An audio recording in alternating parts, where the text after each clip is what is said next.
Saya juga nggak pernah sembunyi, saya dulu lawan Jokowi, tapi sekarang saya bagian dari tim Jokowi dan saya didukung Jokowi. Mau apa, saudara-saudara kalian? Benar nggak?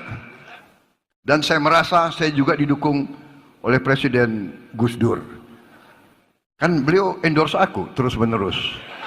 Iya kan? Jadi beliau dukung saya dari langit, aku yakin beliau di belakang saya.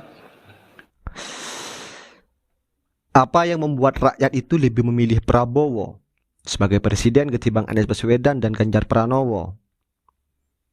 Prabowo itu di satu sisi adalah orang paling malang ya, walaupun dia kaya, tetapi ada juga yang beliau tidak bisa beli.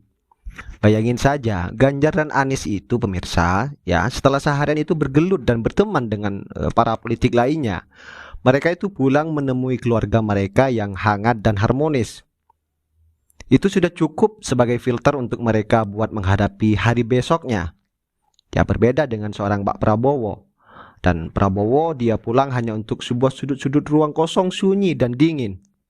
Sambil lalu berkata, "Selamat datang kamar sunyiku," dan sambil lalu menyapa kucingnya. Apa-apa yang triggernya di tiap-tiap hari cukup untuk membuat luka batin, lalu menyakit pada alam mental. Ya jadi jangan heran pemirsa semua ya, kalau Pak Prabowo itu orangnya gampang meledak. Dan Anies kemarin waktu debat ya itu memang sengaja menyerang sisi lemah Pak Prabowo yang satu ini.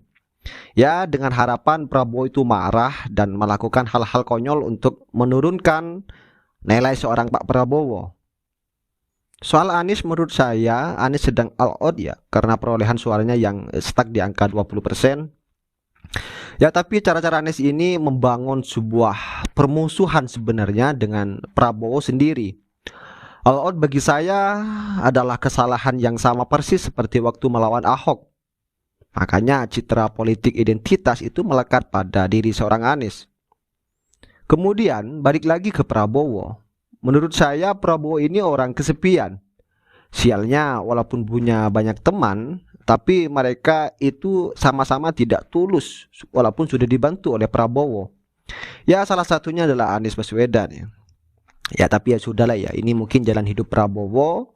Mungkin ini karma seorang Prabowo, karena bagaimanapun dia juga manusia biasa yang tidak lepas dari kesalahan dan kekhilafan.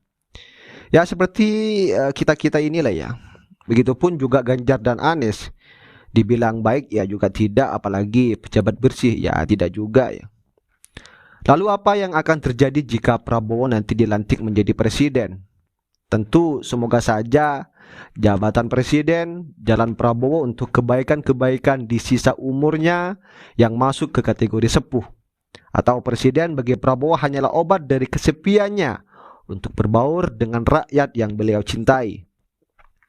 Terima kasih buat teman-teman yang telah menonton video ini.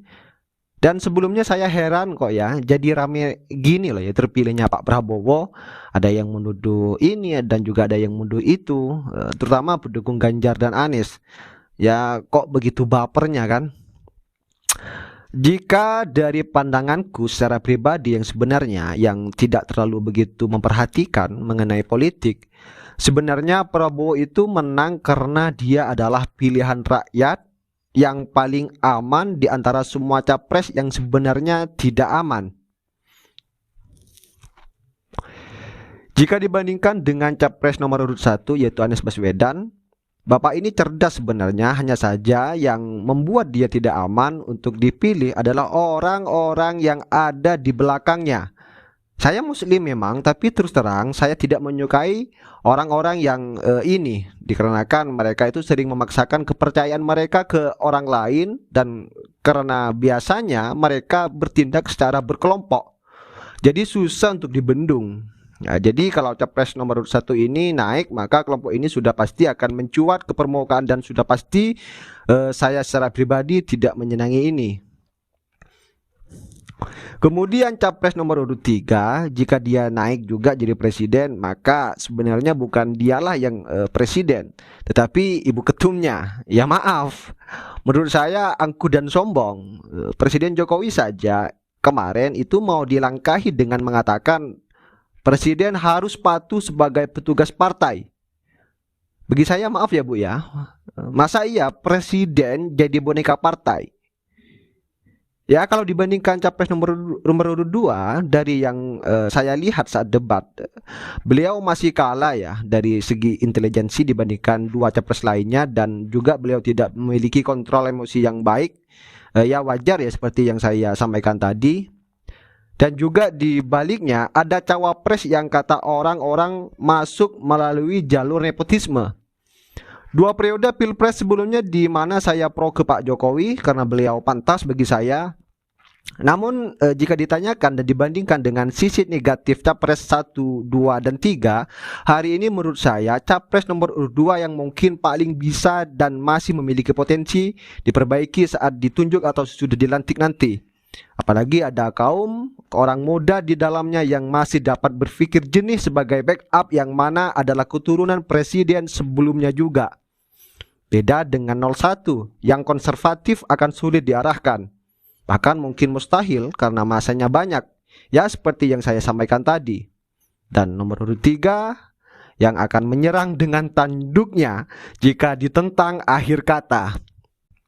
Adapun yang saya senangi pada pilpres kali ini adalah saat tukang kayu biasa berhasil melululantahkan ibu besar banteng merah, Big Mom of Red Bull. Itu ya. Ya seruput kopinya dulu.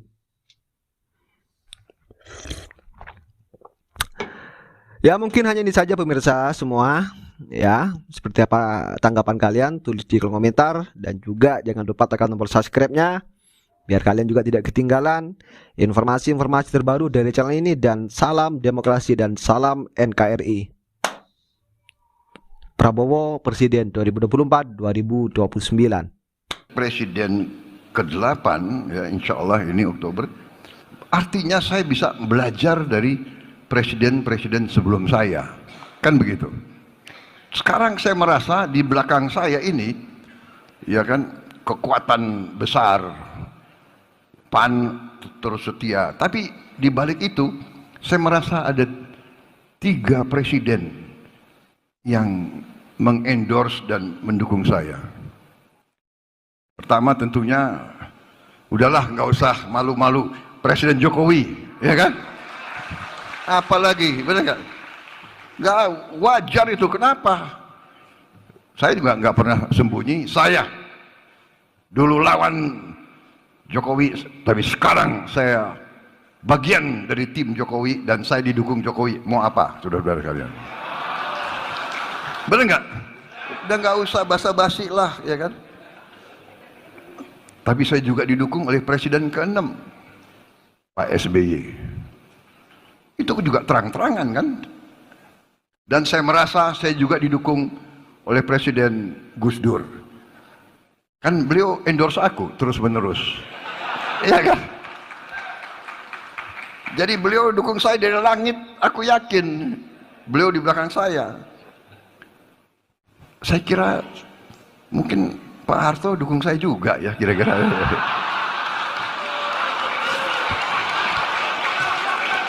Pak Presiden loh. Walaupun ada yang ngaku-ngaku kan selalu bahwa seolah Bung Karno milik satu partai. Tidak, Bung Karno milik seluruh rakyat Indonesia. Feeling saya kayaknya beliau juga dukung saya juga kira-kira ya. Iya kan? Yang saya perjuangkan apa yang beliau cita-citakan. Indonesia berdiri di atas kaki kita sendiri.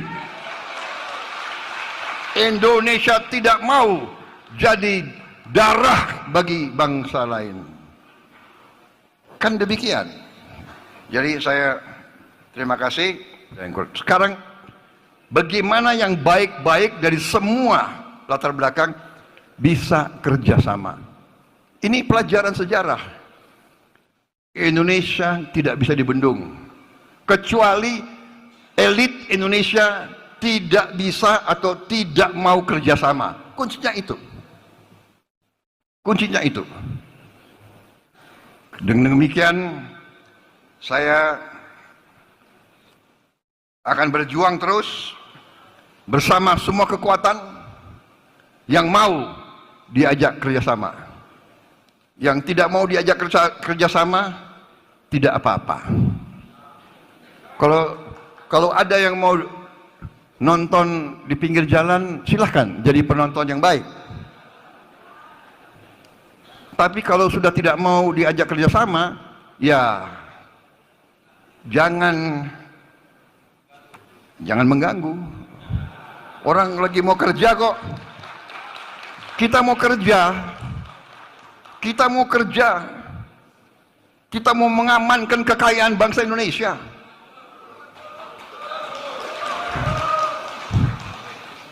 Kita mau hilangkan kelaparan. Tidak boleh ada orang Indonesia yang lapar. Tidak boleh ada anak-anak Indonesia yang nangis karena tidak makan. Tidak boleh. Saya yakin saudara tidak terima. Saya malu. Saya dikasih pangkat jenderal oleh rakyat. Saya dipilih oleh rakyat. Siang dan malam saya berpikir siang dan malam, bagaimana rakyat Indonesia tidak ada yang lapar. Karena